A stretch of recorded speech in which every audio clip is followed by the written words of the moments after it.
नमस्कार। आइए आज हम इस वीडियो के माध्यम से एड ग्रेड अभ्यास पुस्तिका कक्षा 8 विषय सामाजिक विज्ञान सत्र 2022-23 हम इसके अंतर्गत देखेंगे अध्याय 2, जिसमें दिया है व्यापार से साम्राज्य तक कंपनी की सत्ता स्थापित होती है। तो देखिए, इस अध्याय के सभी प्रश्नों के आंसर हम अपनी पाठ्यपुस्तक हमारा अतीत 3 इससे हम सभी प्रश्नों के आंसर आसानी से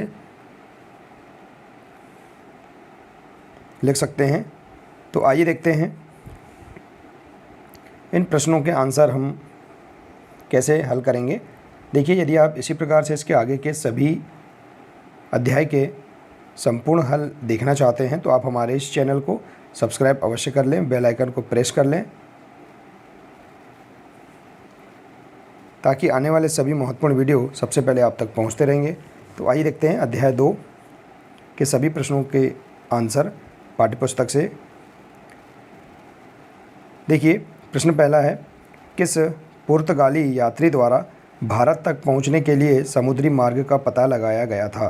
तो देखिए, इस प्रश्न का आंसर यहाँ निर्देश दिए गए हैं। हमारा अतीत 3 पाठ्यपुस्तक के पृष्ठ क्रमांक 10 से उत्तर लिखें। तो देखिए, पृष्ठ क्रमांक 10 देख सकते हैं। तो इस प्रश्न का आंसर हमने पाठ्यपुस्तक से लिखा है। पुर्तगाल के खोजी यात्री वास्को द गामा ने 1498 में पहली बार भारत तक पहुंचने के लिए समुद्री मार्ग का पता लगाया था। इसके बाद है अगला प्रश्न, दूसरा है, इजाज़तनामे से क्या आशय था। तो देखिए, इसका आंसर पृष्ठ क्रमांक 10 से देख सकते हैं। हमारा अतीत की जो पाठ्यपुस्तक है, इससे इजाज़तनामे से आशय यह है कि इंग्लैंड की कोई और व्यापारिक कंपनी इस इलाके में ईस्ट इंडिया कंपनी से होड़ नहीं कर सकती थी। तो इस प्रकार से आप इसका आंसर लिख सकते हैं पाठ्यपुस्तक से। अगला प्रश्न है प्रश्न तीसरा, बक्सर के युद्ध के क्या परिणाम हुए थे। तो इसका आंसर देखिए, हमारा अतीत पाठ्यपुस्तक के पृष्ठ क्रमांक 14 से आप देख सकते हैं इसका आंसर। बक्सर की लड़ाई 1764 के बाद कंपनी ने भारतीय रियासतों में रेजिडेंट तैनात कर दिए। रेजिडेंट के माध्यम से कंपनी के अधिकारी भारतीय राज्यों के भीतरी मामलों में भी दखल देने लगे थे। तो इस प्रकार से आप इसका आंसर लिख सकते हैं पृष्ठ क्रमांक 125 के सभी प्रश्नों के आंसर। इसके बाद देखिए पृष्ठ क्रमांक 126 प्रश्न 4 है, पानीपत की तीसरी लड़ाई क्यों महत्वपूर्ण है।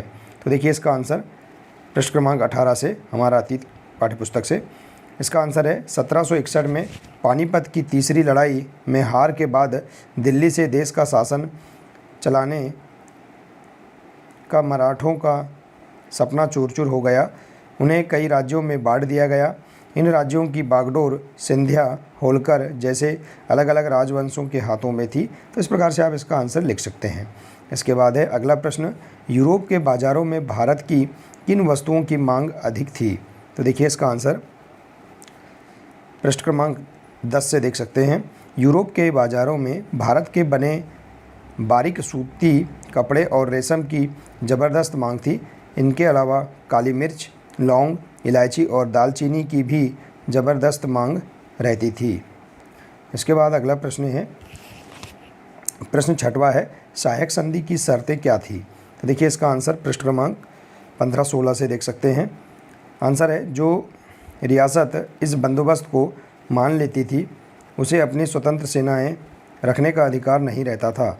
उसे कंपनी की तरफ से सुरक्षा मिलती थी और सहायक सेना के रख रखाव के लिए वह कंपनी को पैसा देती थी। अगर भारतीय शासक रकम अदा करने में चूक जाते थे तो जुर्माने के तौर पर उनका इलाका कंपनी अपने कब्जे में ले लेती थी। तो इस प्रकार से आप पाठ्यपुस्तक से इसका आंसर लिख सकते हैं। इसके बाद है पेज नंबर 127। देखिए, प्रश्न 7वां है, वारेन हेस्टिंग्स द्वारा न्याय व्यवस्था में क्या क्या सुधार किए गए थे। तो इसका आंसर देख सकते हैं पृष्ठ क्रमांक 21 से। वारेन हेस्टिंग्स द्वारा कई प्रशासकीय सुधार किए गए। 1772 से एक नई न्याय व्यवस्था स्थापित की गई। इस व्यवस्था में प्रावधान किया गया कि हर जिले में 2 अदालतें होंगी, फौजदारी अदालत और दीवानी अदालत। तो इस प्रकार से आप इसका आंसर लिख सकते हैं। अगला प्रश्न है, प्रश्न 8वां है, प्लासी युद्ध के क्या कारण थे? तो इसका आंसर देखिए प्रश्न क्रमांक 12 से लिख सकते हैं। 1756 में अली वर्दी खान की मृत्यु के बाद सिराजुद्दौला बंगाल के नवाब बने। कंपनी को सिराजुद्दौला की ताकत से काफ़ी भय था। सिराजुद्दौला की जगह कंपनी एक ऐसा कठपुतली नवाब चाहती थी जो उसे व्यापारिक रियासतें और अन्य सुविधाएं आसानी से देने में आनाकानी ना करे। तो आप इस प्रकार से इसका आंसर लिख सकते हैं। इसके बाद अगला प्रश्न, प्रश्न 9वां है, यूरोपीय व्यापारिक कंपनियां में प्रतिस्पर्धा के क्या कारण थे? तो इसका आंसर प्रश्न क्रमांक 10 से आप खोज कर लिख सकते हैं। कंपनी को दूसरे अंग्रेज व्यापारिक कंपनियों से प्रतिस्पर्धा का कोई भय नहीं था। उस ज़माने में वाणिज्यिक कंपनियां मोटे तौर पर प्रतिस्पर्धा से बचकर ही मुनाफा कमा सकती थी। अगर कोई प्रतिस्पर्धा ना हो तभी वे सस्ती चीज़ें खरीदकर उन्हें ज़्यादा कीमत पर बेच सकती थी। तो इस प्रकार से ये आंसर आप लिख सकते हैं। इसके बाद है प्रश्न क्रमांक 128, जिसमें दिया है प्रश्न 10, लॉर्ड डलहौजी की विलय नीति क्या थी तथा इस नीति से किन किन भारतीय राज्यों को अपने नियंत्रण में लिया गया था? तो इसका आंसर देखिए प्रश्न क्रमांक 19 से, लॉर्ड डलहौजी ने एक नई नीति अपनाई जिसे विलय नीति का नाम दिया गया। यह सिद्धांत इस तर्क पर आधारित था कि अगर किसी शासक की मृत्यु हो जाती है और उसका कोई पुरुष वारिस नहीं है तो उसकी रियासत हड़प कर ली जाएगी, यानी कंपनी के भूभाग का हिस्सा बन जाएगी। इस सिद्धांत के आधार पर एक के बाद एक कई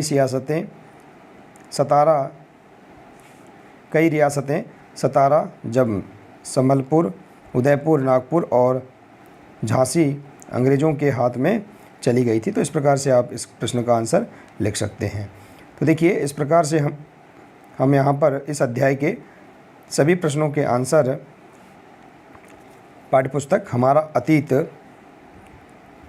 से हम आसानी से खोजकर लिख सकते हैं। देखिए इस प्रकार से आप ये आंसर भी लिख सकते हैं। तो आशा है कि आपको इस अध्याय के सभी प्रश्नों के आंसर समझ में आ गए होंगे। देखिए वार्षिक परीक्षा में एडग्रेड अभ्यास पुस्तिका से ही प्रश्न पूछे जाएंगे, तो आप इसका अध्ययन अच्छे से करें। यदि आप इसी प्रकार से इसके आगे के अन्य विषय के भी वीडियो देखना चाहते हैं तो आप YouTube में सर्च कर सकते हैं गौतम नवाचार, जिसके माध्यम से आपको सभी महत्वपूर्ण वीडियो मिल जाएंगे। तो मिलते हैं अगले नए वीडियो के साथ। नमस्कार।